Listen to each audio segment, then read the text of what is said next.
नमस्कार दोस्तों, एक बार फिर से आपका स्वागत है नॉलेज नेटवर्क पे। साथियों, जैसे कि हम लोग भूगोल घटनाचक्र 2022 का अध्ययन कर रहे थे और लेटेस्ट किताब है ये। तो पिछले वीडियो में हमने जो टॉपिक पढ़ा था, इसको एक बार देख लेते हैं कौन सा टॉपिक हमने पिछले वीडियो में पढ़ा था। तो दोस्तों हमारा जो पिछला टॉपिक था वो था मानसून। ठीक है, जलवायु वाले टॉपिक में हम लोग मानसून को पढ़ रहे थे और दूसरा जो टॉपिक है आज का वो है वर्षा। तो ठीक है, तो वर्षा आज हम लोग पढ़ेंगे दोस्तों चैनल पे नए हो तो आप उन वीडियोस को भी देख सकते हो जो इससे पूर्व की है और प्लेलिस्ट बनाई हुई है, तो वहाँ से आप इसको वॉच कर सकते हो। तो चलिए शुरू करते हैं।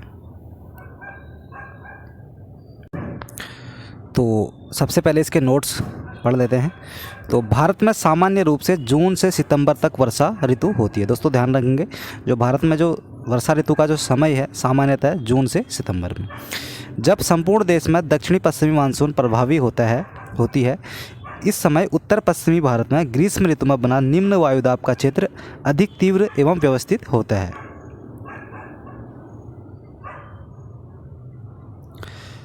इस निम्न वायुदाब के कारण दक्षिणी पूर्वी व्यापारिक हवाएं जो कि दक्षिणी गोलार्ध में मकर रेखा की ओर से भूमध्य रेखा को पार करती है, भारत की ओर आकृष्ट होती है तथा भारतीय प्रायद्वीप से लेकर बंगाल की खाड़ी एवं अरब सागर तक प्रसारित हो जाती है। समुद्री भागों में आने के कारण आर्द्रता से परिपूर्ण ये पवनें अचानक भारतीय परिसंचरण से घिरकर दो शाखाओं में विभाजित हो जाती है। यह प्रायद्वीपीय भारत की ओर तेजी से आगे बढ़ जाती है।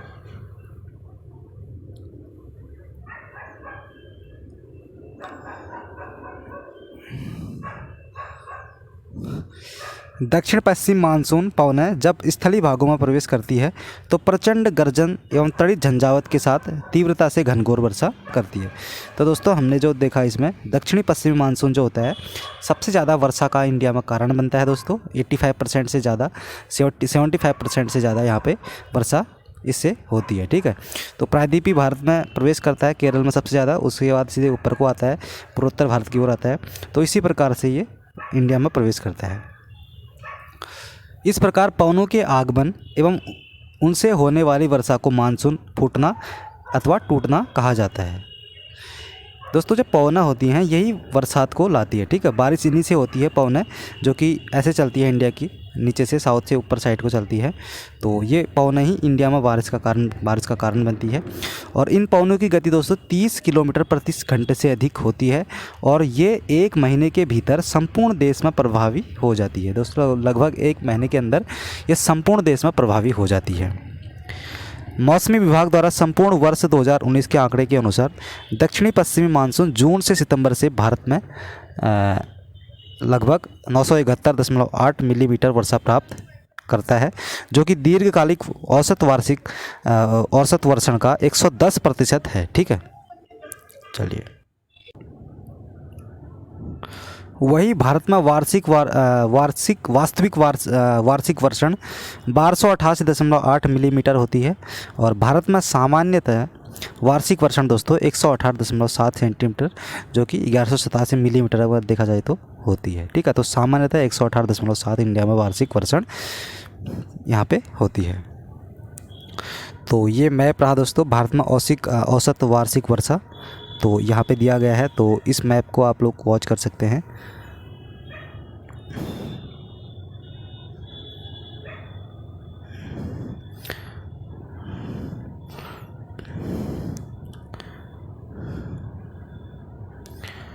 अब देखिए यहाँ पे दिया गया है इस मैप में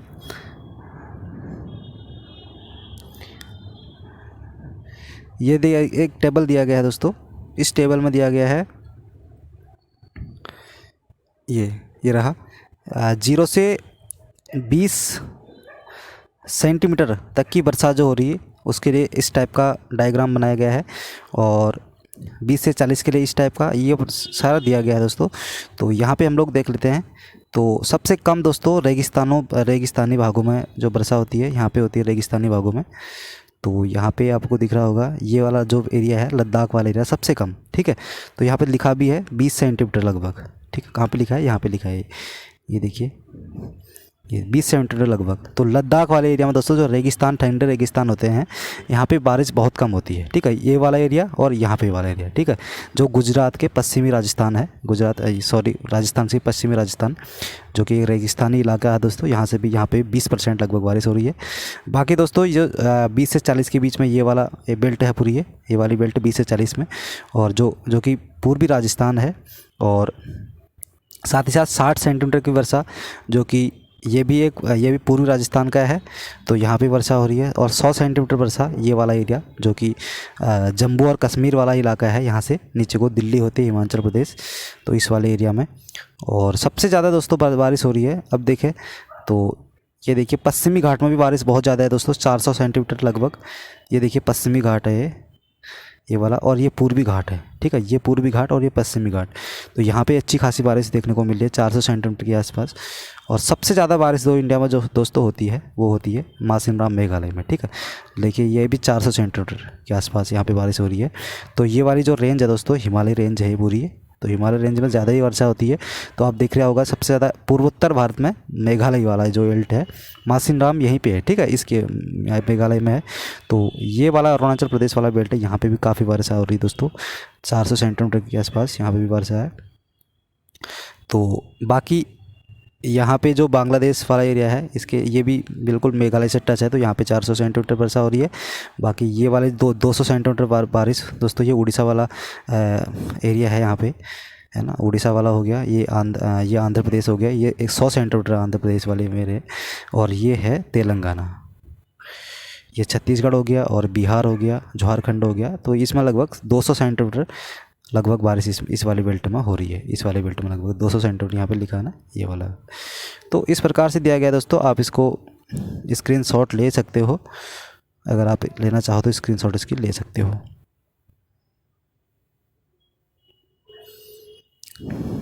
चलिए,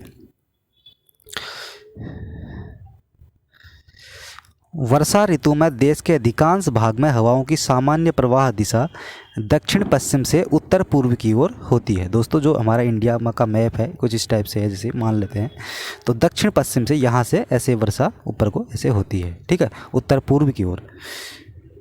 तो परंतु हिमालय की उपस्थिति के कारण ये उत्तर पूर्व और गंगा के मैदान में दक्षिण पूर्व और पूर्व से प्रभावित होती है। भारत में सितंबर महीने में मानसून का प्रत्यावर्तन शुरू हो जाता है। दोस्तों जो सितंबर माह है हमारा, यहाँ पे मानसून जाने के कगार में आ जाता है, यानी कि मानसून का लौटना ही मानसून का प्रत्यावर्तन कहलाता है। तो जिसका कारण जो है सूर्य के दक्षिणायन होने के कारण अंत उष्णकटिबंधीय अभिसरण क्षेत्र, जिसको इंटर ट्रॉपिकल कन्वर्जेंस जोन यानी ITCZ का दक्षिण की ओर खिसकना है, ठीक है। इस कारण से यहाँ पे मानसून का प्रत्यावर्तन होता है, यानी कि मानसून लौटता है।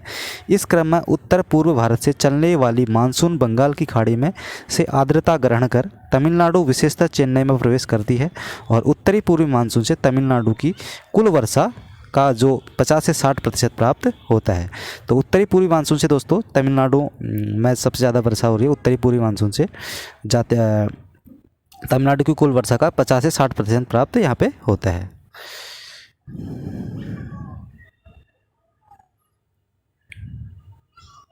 चलिए, भारत में सर्वाधिक वर्षा प्राप्त करने वाले क्षेत्र पश्चिमी घाट दोस्तों, ठीक है, ध्यान रखेंगे पश्चिमी घाट सबसे ज़्यादा जो वर्षा सर्वाधिक वर्षा प्राप्त करता है पश्चिमी घाट, और पूर्वी हिमालय तथा मेघालय है।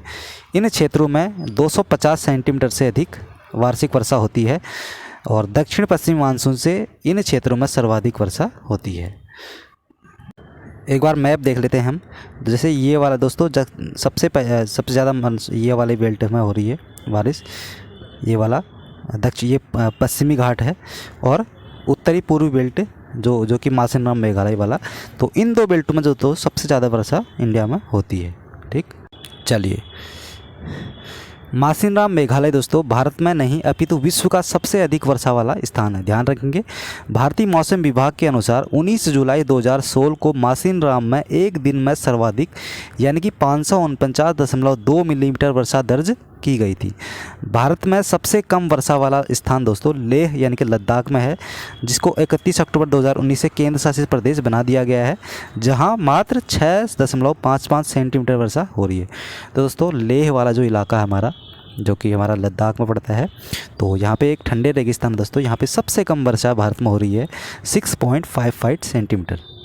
भारतीय मौसम विभाग द्वारा जारी भारत के वार्षिक आंकड़े 2019 के अनुसार भारत का में सर्वाधिक वार्षिक वर्षण मेघालय के पूर्वी खासी हिल्स ज़िले यानी कि पूर्वी खासी हिल्स ज़िले में 7,207.3 मिलीमीटर में, ठीक है, मिलीमीटर में देखा जाए तो 7,207.3 मिलीमीटर में, जबकि सबसे कम वर्षण लद्दाख का लेह ज़िला जिसमें 65.5 मिलीमीटर, ठीक है, 65 मिलीमीटर में दोस्तों 65.5 है, सेंटीमीटर में लगभग कितनी है 6, लगभग 6.55 सेंटीमीटर। तो लेह लद्दाख सबसे कम वर्षा वाला स्थान है और मासिनराम मेघालय सबसे ज़्यादा वाला। आम्र वर्षा कर्नाटक एवं केरल से होने वाली मानसून वर्षा फुहार है दोस्तों, ध्यान रखेंगे। आम्र वर्षा कहाँ कहाँ पे हो रही है, एक तो केरल में हो रही है और दूसरा कर्नाटक में। दोस्तों ये क्या है, मानसून की वर्षा फुहार होती है जो आम की फसल के लिए अधिक लाभकारी होती है और यह वर्षा बंगाल की खाड़ी से उत्पन्न तूफानों के फलस्वरूप अप्रैल माह में होती है दोस्तों, ध्यान रखेंगे। जो आम्र वर्षा होती है वो अप्रैल माह में होती है, ध्यान रखेंगे, ठीक है। तो बंगाल की खाड़ी से उत्पन्न तूफानों के फलस्वरूप होती है। जो हमारे बंगाल की खाड़ी है यहाँ से उत्पन्न तूफान आते हैं तो अप्रैल माह में, तो ये आम्र वर्षा करते हैं कर्नाटक और केरल राज्य में। इस वर्षा से आम की बौर पेड़ से टूटकर गिरती नहीं है दोस्तों, इस वर्षा से जो आम की बौर लगी रहती है वो पेड़ से टूटती नहीं है, ठीक है, अतः आम की फसलें अच्छी होती है। वर्ष 2019 में भारत की वार्षिक राष्ट्रीय वर्षा दोस्तों कितनी है 1228.8 मिलीमीटर। तो दोस्तों नोट्स में इतना ही दिया था। तो अब हम लोग इसके क्वेश्चंस देख लेते हैं जो कि पूर्व के एग्जामों में पूछे गए हैं। सबसे पहला क्वेश्चन है, भारत की सर्वाधिक वर्षा मुख्यतः प्राप्त होती है। तो सबसे ज़्यादा दोस्तों आप भली भांति जानते हैं दक्षिणी पश्चिमी मानसून से इंडिया में 75% से अधिक वर्षा होती है। तो मौसम विभाग द्वारा द्वारा प्रस्तुत वर्ष 2019 के आंकड़े के अनुसार दक्षिणी पश्चिम मानसून से भारत की कुल वर्षा का अधिकांश हिस्सा प्राप्त होता है और भारत में वास्तविक वर्षा का जो औसत वर्षण है वो 1288.8 मिलीमीटर होता है। भारत में दक्षिणी पश्चिमी से 971.8 मिलीमीटर वर्षा होती है जो कि दीर्घकालिक औसत वर्षा का 110% है। चलिए नेक्स्ट क्वेश्चन है,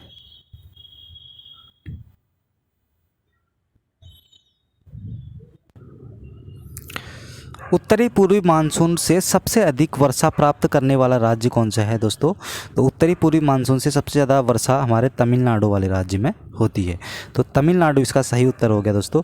तो भारत में सितंबर महीने से मानसून का प्रत्यावर्तन शुरू हो जाता है और ऐसा सूर्य के दक्षिणायन होने के कारण दोस्तों ISTCZ जिसको इंटर ट्रॉपिकल कन्वर्जेंस जोन के दक्षिण की ओर खिसकने के कारण होता है। इस क्रम में उत्तर पूर्व भारत से चलने वाली मानसून बंगाल की खाड़ी से आर्द्रता ग्रहण कर तमिलनाडु विशेषतः चेन्नई में वर्षा करती है। उत्तरी पूर्वी मानसून से तमिलनाडु की कुल वर्षा का 50 से 60% प्राप्त होता है। दोस्तों देखिए सबसे ज़्यादा तमिलनाडु में 50 से 60% उत्तरी पूर्वी मानसून, ठीक है। तो उत्तरी पूर्वी मानसून से सबसे ज़्यादा तमिलनाडु में वर्षा हो रही है।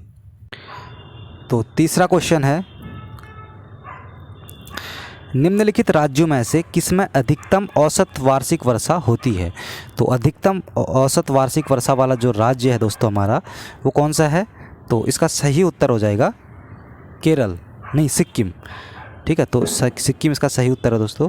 तो इसका एक बार एक्सप्लेनेशन देख लेते हैं। प्रश्नकाल में इस प्रश्न का उत्तर सिक्किम था दोस्तों। वर्ष 2019 के आंकड़े के अनुसार प्रश्नगत राज्यों का वर्षा विवरण इंडियन मेट्रोलॉजिकल डिपार्टमेंट के आंकड़ों पर आधारित इस प्रकार। दोस्तों ये क्वेश्चन 2016 में पूछा गया था यूपी PCS मेंस में, ठीक है। तो अब ये 16 के अकॉर्डिंग तो भाई सिक्किम था, लेकिन हाल ही के जो आंकड़े हैं 2019 में जो कि इंडियन मेट्रोलॉजिकल डिपार्टमेंट के आंकड़े हैं दोस्तों ये, तो इस आंकड़ों के अकॉर्डिंग अब देखिए यहाँ पे पूरा चार्ट दिया गया है। तो सबसे ज़्यादा देखिए इसमें दिख रहा होगा सबसे ज़्यादा आपको 3119 जो कि केरल राज्य में दिखा रहा है। तो सबसे ज़्यादा औसत वार्षिक वर्षा मिलीमीटर में है, ठीक है। तो केरल राज्य में है।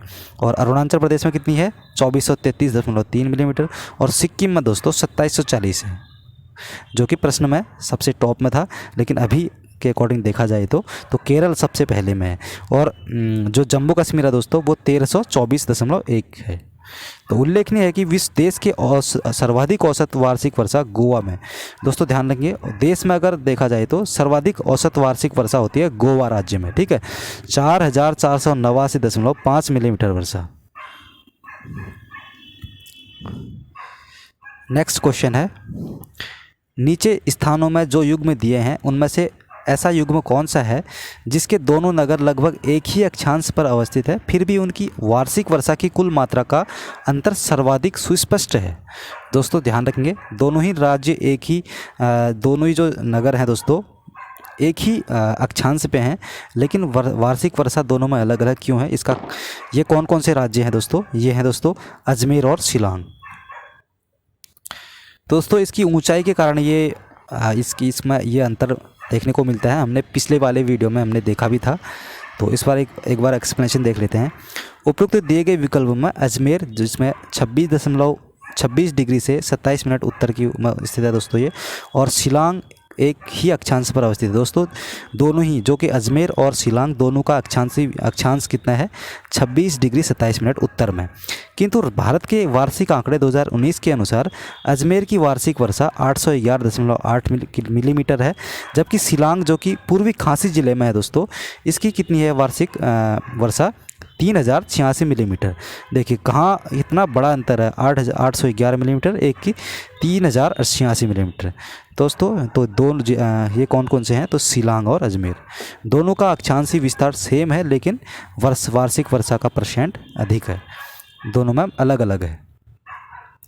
5वें नंबर का क्वेश्चन है, एक मौसम विज्ञान केंद्र का औसत वार्षिक तापमान 26 डिग्री सेल्सियस है और इसकी औसत वार्षिक वर्षा 63 सेंटीमीटर है और इसके तापमान का वार्षिक परिसर 9 डिग्री सेल्सियस है और संदर्भित केंद्र है। तो दोस्तों यह किसके बारे में कहा गया है? दोस्तों एक मौसम विज्ञान का जो ये कहा गया है दोस्तों चेन्नई के बारे में, ठीक है। तो चेन्नई के बारे में क्या कहा गया है? एक मौसम विज्ञान केंद्र का औसत वार्षिक तापमान 26 डिग्री सेल्सियस, ठीक है, जो औसत वार्षिक टेम्परेचर है इसका 26 डिग्री सेल्सियस है और इसकी औसत वार्षिक वर्षा 63 सेंटीमीटर है और इसके तापमान का वार्षिक परिसर कितना है? 9 डिग्री सेल्सियस। तो ये बात कही गई है चेन्नई के बारे में। तो चेन्नई की विशेषता है दोस्तों ये। तो भारतीय मौसम विज्ञान द्वारा प्रदत्त आंकड़े के अनुसार चेन्नई का औसत तापमान जाड़ों में 24 डिग्री सेल्सियस तथा गर्मियों में 30 डिग्री सेल्सियस तक रहता है। तथा यहाँ वर्षा औसतन 60 से 70 सेंटीमीटर के मध्य रहती है। यहाँ वर्ष भर तापमान का औसत लगभग 26 डिग्री सेल्सियस रहता है। प्रतिदिन न्यूनतम एवं अधिकतम तापमान का वार्षिक परिसर 8 से 9 डिग्री सेल्सियस के मध्य रहता है। विकल्प में दिए गए किसी अन्य नगर के तापमान के प्रश्न का तथ्यों से साम्य प्रदर्शित नहीं होता है। नेक्स्ट क्वेश्चन है, नीचे दिए गए भारतीय नगरों में सामान्य वर्षा का सही अवरोही क्रम कौन सा है? तो सामान्य वर्षा का सही अवरोही क्रम ढूंढना है दोस्तों, ठीक है, डिसेंडिंग ऑर्डर, बड़े से छोटा। तो इसका सही उत्तर दोस्तों सबसे ज़्यादा कहाँ पे हो रही है सामान्य वर्षा का? तो सी वाला इसका सही उत्तर हो जाएगा। तो सबसे पहले में कोची है, फिर कोलकाता है, फिर पटना है, फिर दिल्ली है। तो एक बार इसका एक्सप्लेनेशन देख लेते हैं। तो प्रश्न काल में विकल्प सी सही उत्तर था दोस्तों। विकल्प में दिए गए भारतीय नगरों में वर्ष 2019 में सामान्य वार्षिक वर्षा का सही अवरोही क्रम इंडियन मेट्रोलॉजिकल डिपार्टमेंट के अनुसार इस प्रकार है। तो कोची का एर्नाकुलम जिला जो है वर्षा 3380.6 मिलीमीटर और कोलकाता का 1815.2 मिलीमीटर और पटना का 906.9 मिलीमीटर और दिल्ली जो कि नई दिल्ली का 546.9 किलोमीटर। तो इस प्रकार सही विकल्प सी वाला हो गया है। नेक्स्ट क्वेश्चन है, आम्र वर्षा संबंधित है दोस्तों। तो किससे संबंधित है भाई आम्र वर्षा? तो आमों की बौछार से है या आम का टपकना से है या फिर बिहार और बंगाल में मार्च अप्रैल में होने वाली वर्षा है या आम की फसल से? तो संबंधित किससे है भाई? आम की फसल से ही संबंधित होगी ना, अप्रैल माह में होती है कर्नाटक और केरल में। तो आम्र वर्षा कर्नाटक एवं केरल में होने वाली मानसून वर्षा पूर्व वर्षा फुहार है।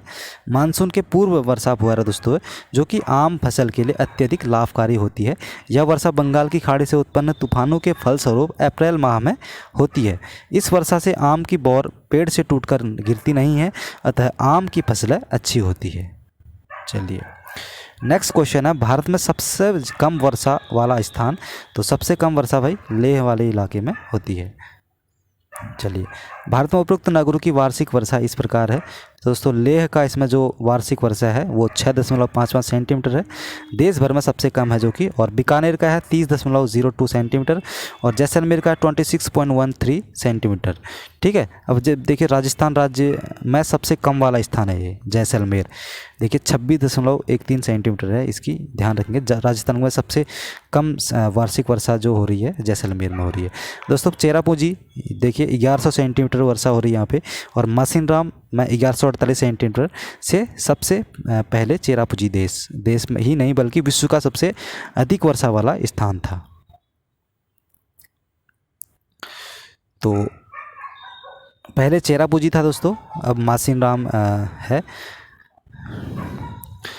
अतः स्पष्ट है कि लेह भारत में सबसे कम वर्षा वाला स्थान है, और 31 अक्टूबर 2019 से लेह केंद्र शासित प्रदेश लद्दाख में है, और लेह बीकानेर एवं जैसलमेर के आंकड़े वर्ष 2019 के अनुसार हैं। नेक्स्ट क्वेश्चन है, निम्नलिखित में से किस स्थान पर सबसे कम वार्षिक वर्षा होती है। तो सबसे कम वार्षिक वर्षा बिल्कुल लेह वाले इलाके में होगी। दोस्तों नेक्स्ट क्वेश्चन है 10वें नंबर का। आपको प्रिंट थोड़ा सा साफ नहीं आ रहा है, अगली वीडियो से थोड़ा सा कोशिश की जाएगी अच्छा प्रिंट देने की आपको, तो आप लोग पढ़ लीजिएगा अगर आपको दिख नहीं रहा है। तो चेरापूंजी अवस्थित है दोस्तों, अगर आपको दिख नहीं रहा है तो आप सुन सकते हैं। तो चेरापूंजी अवस्थित है असम राज्य में, मणिपुर राज्य में, मेघालय राज्य में।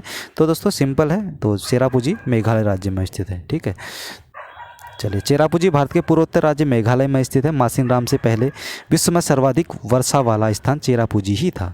तो फिलहाल मासिनराम टॉप पे है वर्षा में।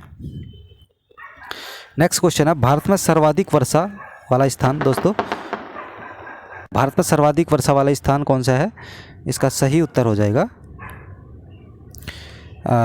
पश्चिमी घाट, हिमालय क्षेत्र और मेघालय। ठीक है, ए वाला इसका सही हो जाएगा। तो भारत में सर्वाधिक वर्षा प्राप्त करने वाला जो क्षेत्र है पश्चिमी घाट, पूर्वी हिमालय एवं मेघालय है। इन क्षेत्रों में 250 सेंटीमीटर से अधिक वर्षा होती है, और दक्षिण पश्चिम मानसून से इस क्षेत्र में सर्वाधिक वर्षा होती है। चलिए, 12वें नंबर का क्वेश्चन है, भारत में वर्षा का आधिक्य होते हुए भी यह देश प्यासी धरती समझा जाता है। दोस्तों इसका क्या कारण है। भाई इंडिया में इतनी ज़्यादा वर्षा हो रही है लेकिन फिर भी इस देश को प्यासी धरती का कहा जाता है। दोस्तों इसका क्या रीज़न है। तो पहला रीज़न दोस्तों इसका है वर्षा के पानी का तेज़ी से बह जाना है। तो पहला रीज़न बिल्कुल ठीक है। दूसरा है वर्षा के पानी का शीघ्रता से भाप बनकर उड़ जाना, ये भी बिल्कुल ठीक है कारण। और वर्षा का कुछ थोड़े ही महीने में जोर होना, दोस्तों बिल्कुल ठीक है भाई, कुछ ही महीने में वर्षा होती है, 2-3 महीने लगभग। और उपरोक्त सभी, तो बिल्कुल इसका डी वाला हो जाएगा, डी वाला। तो भारत में वर्षा होने वाली वार्षिक वर्षा का 75% से अधिक भाग दक्षिणी पश्चिम मानसून से जून से सितंबर के मध्य प्राप्त होता है, और अर्थात मात्र 4 महीने में ही अधिकांश वर्षा होती है।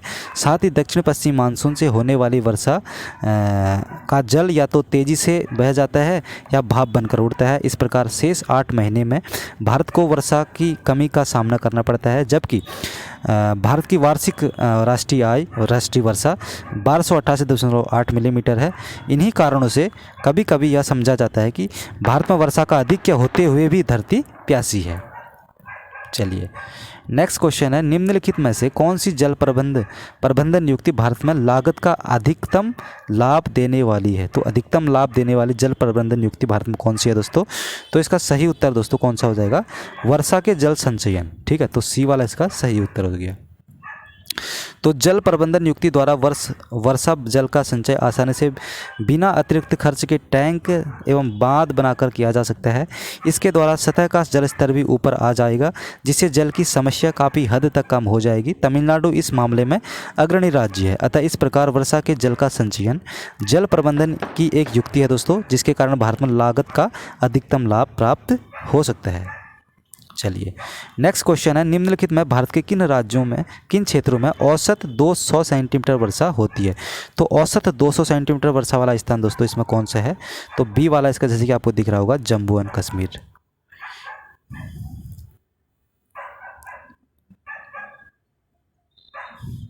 तो प्रश्नकाल में भारत में 200 सेंटीमीटर यानी कि 20 सेंटीमीटर 200 मिलीमीटर में है दोस्तों, ध्यान रखेंगे 200 मिलीमीटर में है ये। और अगर सेंटीमीटर में देखा जाए तो 20 सेंटीमीटर की औसत वर्षा जम्मू और कश्मीर में जास्कर श्रेणी के उत्तर तथा राजस्थान के पश्चिमी भाग पर होती है, अतः विकल्प बी सही उत्तर माना जा सकता है। परंतु समग्र राज्य के दृष्टिकोण से देखें तो उपयुक्त में से कोई भी उत्तर सही नहीं होगा। भारत में वर्षा आंकड़े 2019 के अनुसार जम्मू और कश्मीर में 1324.1 मिलीमीटर, असम में 2084.7 और बिहार में 1194.7 मिलीमीटर और पश्चिम बंगाल में पश्चिम बंगाल में कितनी है 733.4 मिलीमीटर और मणिपुर में 928.6 मिलीमीटर, त्रिपुरा में 2252.8 मिलीमीटर, ओडिशा में 1593.9 मिलीमीटर और केरल में 3119.2 मिलीमीटर, तमिलनाडु में 910.1 मिलीमीटर, कर्नाटक में 1422.3 मिलीमीटर वर्षा होती है। इस दौरान लद्दाख जो कि लेह में 65.5 मिलीमीटर वर्षा हुई थी। तो ये पूरे डाटा इसमें आंकड़े दिए हैं दोस्तों। नेक्स्ट क्वेश्चन पढ़ लेते हैं। तो झारखंड में वर्षा किस मानसून से होती है भाई? दोस्तों झारखंड में जो वर्षा होती है वो होती है दक्षिणी पश्चिमी मानसून से। तो इसका सही उत्तर बी वाला हो गया। तो भारत में झारखंड में वर्षा दक्षिण पश्चिमी मानसून से होती है।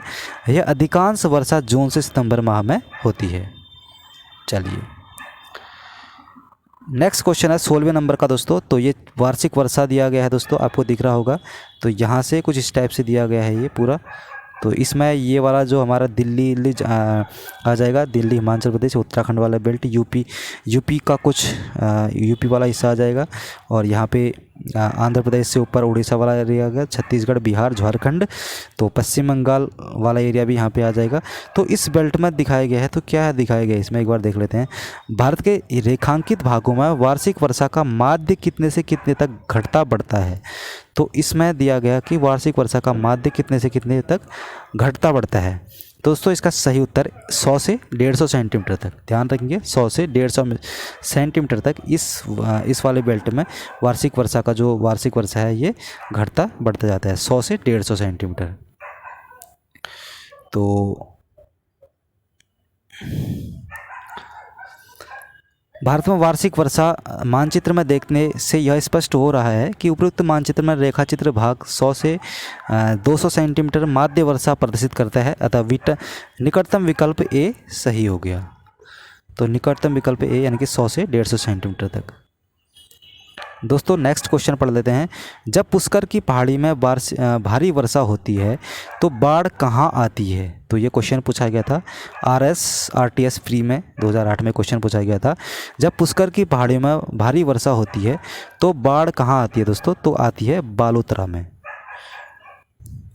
तो दोस्तों जब पुष्कर की पहाड़ी में भारी वर्षा होती है तो बालोतरा में भीषण बाढ़ आ जाती है। बालोतरा पंचपदरा क्षेत्र राजस्थान के पश्चिमी क्षेत्र में की ओर ढलान पर स्थित है। चलिए नेक्स्ट क्वेश्चन है। भारतीय मौसम विज्ञान विभाग की परिभाषा के अनुसार वर्षा का दिन वह होता है जब किसी विशेष स्थान पर इस वर्षा की मात्रा इस प्रकार होती है। तो दोस्तों वर्षा का दिन तब माना जाता है भारत में जब 24 घंटे में 2.5 मिलीमीटर से ऊपर वर्षा होती है।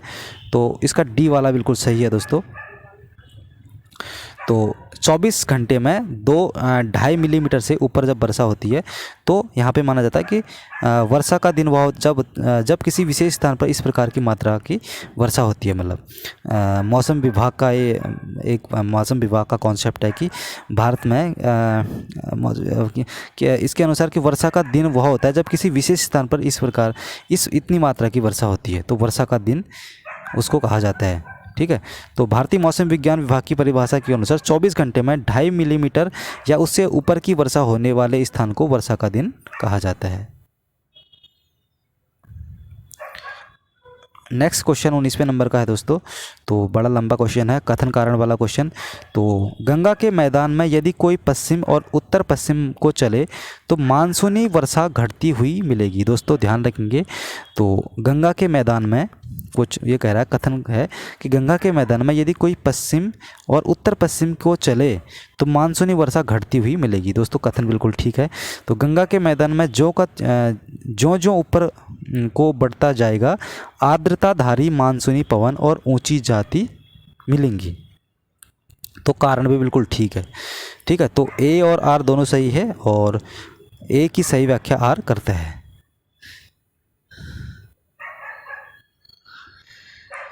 इसकी एक बार व्याख्या देख लेते हैं इस क्वेश्चन की। तो गंगा के मैदान में पश्चिम और उत्तर पश्चिम की ओर मानसूनी वर्षा घटती जाती है दोस्तों, अर्थात पश्चिम से पूर्व की ओर वर्षा बढ़ती जाती है। ठीक है, पश्चिम की ओर और पंजाब के मैदान में औसत वार्षिक वर्षा 600 मिलीमीटर होती है और वही पूर्व में गंगा के मैदान में यह 1500 मिलीमीटर तक होती है। गंगा के मैदान में ऊपर की ओर पवनों में आर्द्रता क्रमशः कम होती जाएगी, फलस्वरूप ये पवनें ऊंचाई की ओर बढ़ती जाती मिलेंगी। मानसूनी पवनों की आर्द्रता वर्षा की मात्रा को प्रभावित करती है, अतः अभिष्ट उत्तर विकल्प ए हो गया। नेक्स्ट क्वेश्चन 20वें नंबर का पढ़ लेते हैं। तो इसमें क्या है, तो नीचे दिए गए भारत के मानचित्र पर विचार कीजिएगा रहा है, इस चित्र में दर्शाया गया है। तो दोस्तों इस चित्र में क्या दर्शाया गया है भाई, ये देखिए लगभग हमारे इंडिया के मैप के बीचों बीच लगभग गुजर रही है। ये देखा, ये ऐसे है ना, ये ऐसे कुछ हिस्से गुजर रही है, पश्चिमी घाट से यहाँ से बीच से होकर गुजर रही है। तो इसमें दिया गया है एक समवर्षा रेखा है दोस्तों, ये क्या क्या क्या ये अखिल भारतीय जल विभाजक रेखा है या फिर राष्ट्रीय राजमार्ग का संयोजक है ये, या प्रमुख रेल मार्गों का संयोजक। दोस्तों इसका सही उत्तर है अखिल भारतीय जल विभाजक रेखा। ठीक है, तो अखिल भारतीय जल विभाजक रेखा है ये, बी वाला उसका सही हो जाएगा। तो आप लोग इसको देख सकते हैं, अखिल भारतीय जल विभाजक रेखा, जल का विभाजन करती है अखिल भारतीय स्तर पे, इसको अखिल भारतीय जल विभाजक रेखा माना गया है। उपरोक्त मानचित्र में अखिल भारतीय जल विभाजक को दर्शाया गया है। ये क्वेश्चन IAS फ्री 1994 में क्वेश्चन पूछा गया था। 21वें नंबर का क्वेश्चन है, अब एक और जलवायु परिस्थितियां दी गई है और दूसरी ओर उसके कारण दिया गया है। दोस्तों कोलकाता की अपेक्षा चेन्नई अधिक गर्म है, ये किसके कारण होता है, तो ये तुंगता के कारण है। ठीक है, पहला वाला पहले का 2 हो जाएगा। ठीक, तो इसका सही उत्तर है सी वाला, पहले का 5वां है दोस्तों, सॉरी इसका तुंगता के कारण नहीं है, पहले का 5वां है। तो हम लोग इसके सही सीधे एक बार देख लेते हैं, पहले का 5वां 5 2 4 3। ठीक है, 5 2 4 3 इसके सही है। तो 5 अक्षांश के कारण इसका 2 है और इसका 5 2 4 3 है ना, इसका 4 है और इसका 3 है। दोस्तों कोलकाता की अपेक्षा चेन्नई अधिक गर्म है, किस कारण से, अक्षांश के कारण है। और हिमालय में हिमपात होता है तुंगता के कारण। और सी वाला है पश्चिम बंगाल से पंजाब की ओर आते आते वर्षा कम होती जाती है, किस कारण से, समुद्र से दूरी के कारण। और डी वाला है सतलज गंगा मैदान में शीतकाल में कुछ वर्षा होती है, किसके कारण, पश्चिमी दाब के कारण। ठीक है, तो पश्चिमी दाब के कारण ऐसा होता है। चलिए, सैद्धांतिक रूप से चेन्नई जो कि मद्रास में दोस्तों कोलकाता कलकत्ता की अपेक्षा विषुवत रेखा के अधिक निकट है। यद्यपि ये दोनों समुद्र तल पर स्थित हैं, फिर भी दोनों के बीच का अक्षांशी अंतर चेन्नई के अधिक गर्म होने का कारण हो सकता है। तुंगता के कारण दोस्तों हिमालयी क्षेत्र में हिमपात की घटनाएं घटित होती है और दक्षिण पश्चिम मानसून की पूर्वी शाखा का अराकान योमा एवं दक्षिणी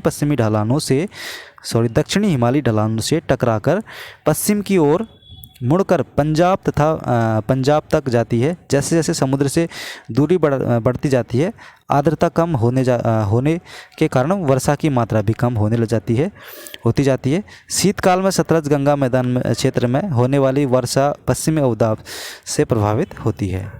चलिए,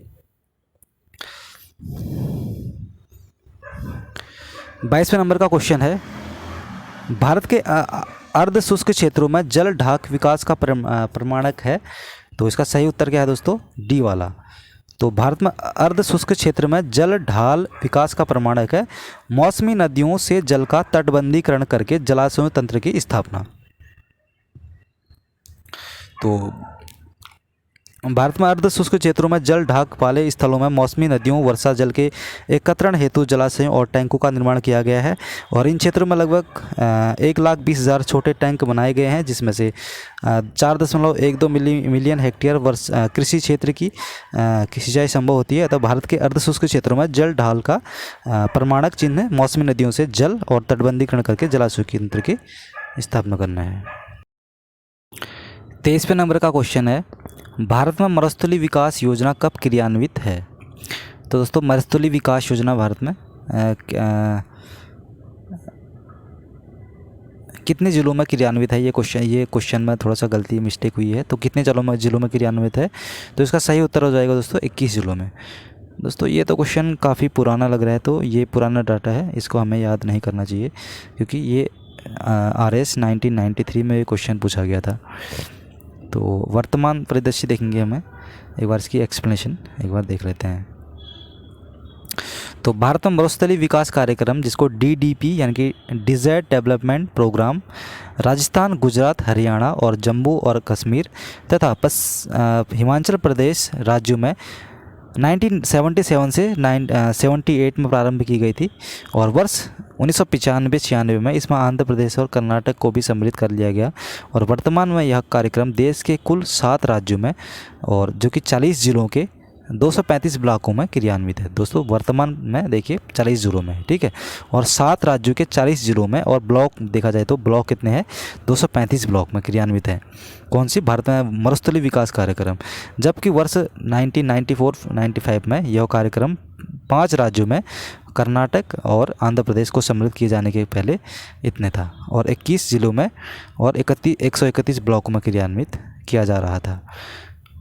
चलिए 24वें नंबर का क्वेश्चन है, फिर वही कथन कारण वाला क्वेश्चन है। भारत में अंतर्देशीय जल मार्ग का पर्याप्त विकास नहीं हुआ है। दोस्तों पहला वाला सही है, और भारत में अधिकतर भागों में वर्षा साल के 4 महीने में होती है। दोस्तों गलत है पहला, दूसरा वाला सही है, ठीक है। तो इसका ए वाला सही है, नहीं दोस्तों दोनों ही ठीक है, ठीक है। तो इसको दोनों ही विकल्प ठीक है। भारत में अंतर्देशीय जल मार्ग का पर्याप्त विकास नहीं हुआ है दोस्तों, ये कथन है, और कारण है इसका कि भारत के अधिकतर भागों में वर्षा साल के 4 महीने में होती है, जिस कारण से अंतर्देशीय जल मार्ग का पर्याप्त विकास नहीं हो पाता है। तो ए और आर दोनों सही हैं, और आर ए की सही व्याख्या करता है। तो भारत में अंतर्देशीय जल मार्ग का पर्याप्त विकास नहीं हुआ है तथा भारत के अधिकतर भागों में वर्षा साल के 4 महीनों में ही होना इसका मुख्य कारण है। अधिकांश समय तक मौसमी नदियों में परिवहन योग्य जल का अभाव रहता है, जिससे अंतर्देशीय जलमार्गों के विकास में बाधा उत्पन्न हो जाती है। अतः कथन और कारण दोनों सही हैं तथा कारण कथन की सही व्याख्या कर रहा है। चलिए लास्ट क्वेश्चन है दोस्तों आज के टॉपिक का, चेरापूंजी अवस्थित है। तो दोस्तों चेरापूंजी कौन सी पहाड़ी में स्थित है? तो दोस्तों इसका सही उत्तर हो गया खासी पहाड़ी, ठीक है। तो हमने नोट्स में भी देखा था, तो चेरापूंजी खासी पहाड़ी में स्थित है, ठीक है। तो आई होप आपको वीडियो पसंद आया होगा दोस्तों। वीडियो पसंद आया तो दोस्तों वीडियो को लाइक करना, चैनल पे नए हो तो चैनल को सब्सक्राइब कर लीजिएगा।